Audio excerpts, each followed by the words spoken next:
ईश्वर या धर्म या परमात्मा तुम्हारे भीतर है, तो हम मानते ही नहीं। हम अपनी बिजली पका रहे हैं, जानते भी नहीं और मानते भी नहीं। वो कभी भी नहीं सुन सकता है। ये ज्ञान कर लेना, जो मनुष्य की बुद्धि परमात्मा के बारे में कुछ जानती नहीं है अर्थात उसे पहचानी नहीं है और वो मानता भी नहीं है, तो उससे हाथ जोड़कर अपने गुरु कर लेना। वो बहुत खतरनाक है। ये मैं इसलिए कह रहा हूँ, ऐसा मनुष्य ही बड़ी मछलियां तुम्हें खा रहा है, लूट रहा है। धर्म के नाम पर लुटेरों से सावधान हो जाइए। मेरा ये विनम्रता के साथ अनुरोध है। धर्म के नाम पर आज सभी हमारा मानव समाज लूटा जा रहा है। और धर्म को जो ठेकेदार जिन्होंने वास्तविक धर्म को जाना, उन्होंने कहा कि ये अभी जो महापुरुषों ने सुनाया था कि इसको देने वाला अविनाशी धन देता है, अमृत धन देता है और बदले में कुछ नहीं लेता है। ये शर्त है। कौन सा तुम्हें देने वाला मिला हो जिसने तुम्हें अमर धन दिया हो और लेने में कुछ न लिया हो? हमें बताओ। मैं चलने के लिए तैयार हूँ, मैं उसके शिक्षाओं में सिर डालने के लिए तैयार हूँ। भारत भूमि में कोई भी हो, मुझे बताइए। ये जो मंच को प्रभु जी की कृपा से, गुरु महाराज के सिंह दया से ये चल रहा है, इसको एक यहाँ आए हो, बेईमानी मत करो। घर पे क्या क्या आए कि हम जा रहे सत्संग में, और यहाँ आके आपका चित्त चंचल है, वाक्य तुम्हारा खाली नहीं जा रहा, वाणी में विराम नहीं है, तो धोखा दे के आए तो यहाँ भी धोखा दे रहे। क्या तुम अपने भीतर वाले प्रभु से बच जाओगे? बहुत बड़ी भूल कर रहे हो। धोखा मत दो, और धोखा तुम दूसरे को दे रहे हो, तुम ही धोखे में हो। अपने धोखे से बचिए। धोखे से बचोगे कब? कि इस शरीर भाव को कैसे खत्म करोगे? जब तुम्हें पहचान ही नहीं है, ईश्वर की पहचान नहीं है, तो आप देह भाव से कैसे दूर हो गए? क्यों? बूंद गिरत ढावर पानी, जीव जीवे माया लपटानी। दूसरा सूत्र, जन्म जाते सूत्रा, संस्कार उद्भुज उत्तमा, जन्म से सोई सूत्र हो। कोई ऐसा नहीं है जो सूत्र ना हो। और संस्कार उद्भुज उत्तमा, वो दुजन्मा कैसे होगा? ये आत्मा, जिस आत्मा ने शरीर में हूँ ये धारण कर रखा, उसी आत्मा ने धारण कर रखा कि मैं शरीर हूँ, और उसका कल्पना क्या है? मैं शरीर नहीं हूँ। कौन हूँ? मैं परमात्मा का अंश। लेकिन कब होगा? जब उसकी पहचान होगी, प्रतीत होगी। जाने बिन न होए प्रतीति, उसकी दवा खा लेना, संत मत है। जाने बिन न होए प्रतीति, और बिन प्रतीत हो नहीं प्रीति, और प्रीत बिना नहीं भक्ति जलाई, जिम खगे जल की चिकनाई। उन्होंने कहा कि प्रीत सभी करते हैं, ऐसा कोई नहीं जो प्रीत न करता हो, लेकिन संत सदगुरु के द्वारा जो प्रीत मिलती है वह सच्ची है।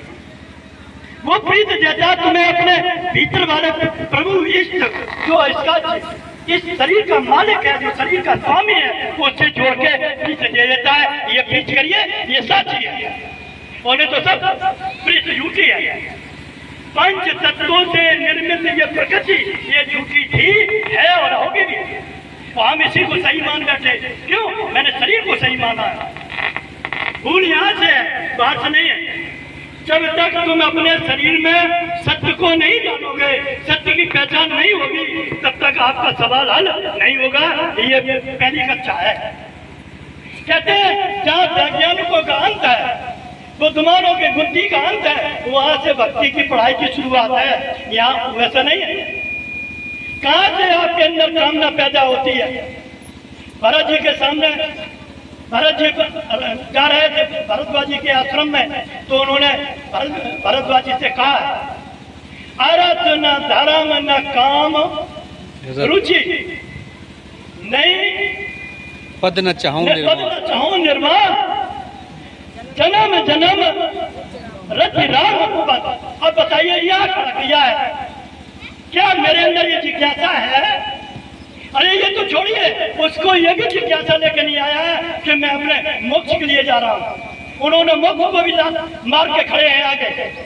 प्रभु जी रामायण को बड़ी आंख खोल के पढ़ना, संत के सानिध्य में पढ़ना, तभी उसका लाभ मिलेगा। नहीं ऐसे पढ़कर जिन कितनी बार फेंक दी, खाक नहीं समझ में आएगा। क्योंकि ये पथ है, मार्ग है, दो ही मार्ग है। कर्म का, एक धर्म का, एक पाप का, एक पुण्य का, एक जन्म का और एक अमर का। हमें किधर जाना है निश्चय कौन करेगा? आपकी बुद्धि तो निश्चय करेगी, वो आपके पास बुद्धि है, क्या के अलावा कुछ है नहीं। अपनी बुद्धि से तो निश्चय करो कि मैं मृत्यु सभी को कहते हैं कि राजा रंगपति सभी को जाना है मृत्यु के काल में। भागवत पुराण में 7 दिन में उन्होंने वो कौन सा सूत्र दिया था, कौन सा फार्मूला दिया था सुखदेव जी ने कि जो 7 दिन में उन्हें भय रहते हो गए। कभी पूछा? और लाखों रुपया लुट रहे हैं, आचार्यों को दिए जा रहे हैं। एक भी गांव में एक भी व्यक्ति का अगर वास्तव में सुधार हो जाए, मुझे भी खुशी मिलती। न उसके अंदर से सुधार, न बाहर से सुधार। भैया क्यों लुटे जा रहे हो? तुम्हें अपनी कुर्बानी देनी है, अपने आप को समर्पित करना है। किसको? अपनी अंतर्यात्मा के। आप अपनी अंतर्यात्मा के भी समर्पित नहीं होना चाहते हो? संत के पास गए, संत ने अपने पास समर्पण नहीं रखा, उन्होंने तुम्हारे भीतर समर्पित कर दिया। फिर वो नियम रहना चाहते हैं। कैसे भैया तुम्हारा हित हो?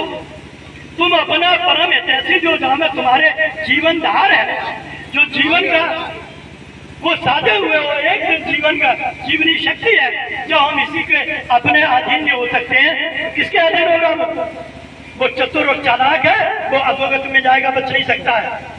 पंखा बंद कर बच्चों का अर्थ है मेरा बच्चा नहीं है। जल्दी जाओ भाई, जब हम कहते हैं न रतन पाए, न रतन पाए विषय मन दे, विषय मन दे, उलट सुधा से सठ इसलिए। तो हमको तुमको क्या संतों ने कह दिया? सच कहा है। किसी भी हम भौतिक तरंग में जा रहे हैं, किसी भी मन की अन्न भावना में, अन्न भावना बता रहे हैं, अनन्य नहीं, अन्न भावना में जा रहे हैं, तो हम के साथ है।